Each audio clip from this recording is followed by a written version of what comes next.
नमस्ते दोस्तों, स्वागत करती हूँ मैं आप सबका अपने YouTube चैनल श्यामा श्याम पे। आशा करती हूँ कि आप सब अच्छे होंगे।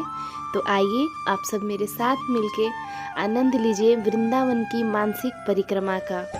आज की वीडियो में हम बात करेंगे कि वृंदावन की परिक्रमा कहाँ से शुरू करते हैं, कहाँ विश्राम देते हैं, परिक्रमा में कितना समय लगता है और परिक्रमा मार्ग में पड़ने वाले मंदिरों और घाटों का दर्शन करते हुए हम परिक्रमा आरंभ करते हैं। प्रेम मंदिर और इस्कॉन मंदिर के बीच जो रमन रेती चौक है, मैंने वहां से ब्रज भूमि को अर्ध दंडवत प्रणाम करने के बाद परिक्रमा शुरू कर दी है और परिक्रमा मार्ग में आने वाली इन सारी वृक्षों में, वहां की हवाओं में हम श्री राधा नाम का आनंद लेते हुए अपनी परिक्रमा को आगे बढ़ा रहे हैं। जब हम रमन रेती चौक से परिक्रमा लगा के थोड़ा आगे बढ़ेंगे तो हम पहुंच जाएंगे प्राचीन काली दह स्थान पे। यहाँ हम दर्शन करेंगे 5,500 वर्ष प्राचीन उस कदम के वृक्ष का, जिस कदम के वृक्ष से भगवान श्री कृष्ण ने कालिया नाग का दमन करने के लिए जमुना जी में छलांग लगाई थी। उस वृक्ष को मनोकामना पूर्ति वृक्ष कहा गया है। यहाँ मान्यता है कि इस मनोकामना पूर्ति कदम वृक्ष के 4 परिक्रमा लगाने से संपूर्ण 84 कोस के परिक्रमा का फल हमें मिलता है। बहुत पहले जमुना जी इस वृक्ष के ठीक नीचे तक बहा करती थी, लेकिन कलयुग के प्रभाव से जमुना जी अब यहाँ से थोड़ी आगे चली गई हैं। अब आप दर्शन कर रहे हैं प्राचीन मदन मोहन जी के मंदिर का। ये वृंदावन में एकमात्र ऐसा मंदिर है जहाँ मंदिर के अंदर भगवान कृष्ण की एक भी मूर्ति नहीं है। अब हम पहुँच गए हैं सेवा कुंज। यहाँ से थोड़ी ही दूरी पर निधिवन राज मंदिर है, जहाँ आज भी भगवान कृष्ण वहाँ रास करने आते हैं।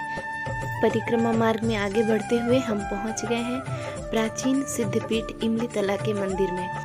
यहाँ दर्शन करने के बाद हमने परिक्रमा आगे बढ़ाई और हम पहुँच गए श्रृंगार घाट पे। इसी घाट पे भगवान श्री कृष्ण ने राधा रानी का श्रृंगार किया था। परिक्रमा मार्ग पे आगे बढ़ते हुए अब हम पहुँच चुके हैं चीर घाट। यहाँ आज भी वो 5,500 वर्ष प्राचीन वृक्ष है जहाँ भगवान ने गोपियों के वस्त्र चुराए थे। अब आप दर्शन कर रहे हैं श्री भ्रमर घाट का। परिक्रमा मार्ग पे थोड़ी दूर आगे चलने के बाद अब हम सब पहुंच चुके हैं केसी घाट पे। केसी घाट पे आप सब देखेंगे कि यहाँ के कण कण में बहुत ही सुंदर अक्षरों में श्रीमती राधा रानी का नाम अंकित किया गया है। परिक्रमा लगाते लगाते शाम का समय होने ही वाला था और केसी घाट पे चल रही थी संध्या आरती की तैयारी। देखिए यहाँ का दृश्य कितना सुंदर लग रहा है। अब हम पहुँच गए हैं श्री जगन्नाथ जी की रसोई के पास, जो कि परिक्रमा मार्ग में ही पड़ता है। हमने परिक्रमा को आगे बढ़ाई और ये है श्री जी की रसोई। अब आप सब दर्शन कर रहे हैं गौरी गोपाल आश्रम का। वृंदावन में ये अनिरुद्ध आचार्य जी का आश्रम है। यहाँ पे हर समय बहुत ही ज़्यादा भीड़ रहती है। अब हमने वृंदावन की परिक्रमा को संपूर्ण कर दिया है। परिक्रमा लगा के वापस में पहुँच गई थी रमन रेती चौक पे और वहाँ से परिक्रमा को विश्राम देने के बाद अब हम आ गए हैं यहाँ बिहारी जी के दर्शन करने के लिए। परिक्रमा के बाद जब हम यहाँ दर्शन करने आए थे तो हमें बहुत अच्छे बिहारी जी के दर्शन हुए। वृंदावन की संपूर्ण परिक्रमा लगाने में कुल 3 घंटे का समय लगता है और ये 3 घंटे कब बीत जाते हैं ये पता भी नहीं चलता है। आशा करती हूँ कि आप सबको मेरे साथ मानसिक परिक्रमा करके बहुत ही आनंद आया होगा।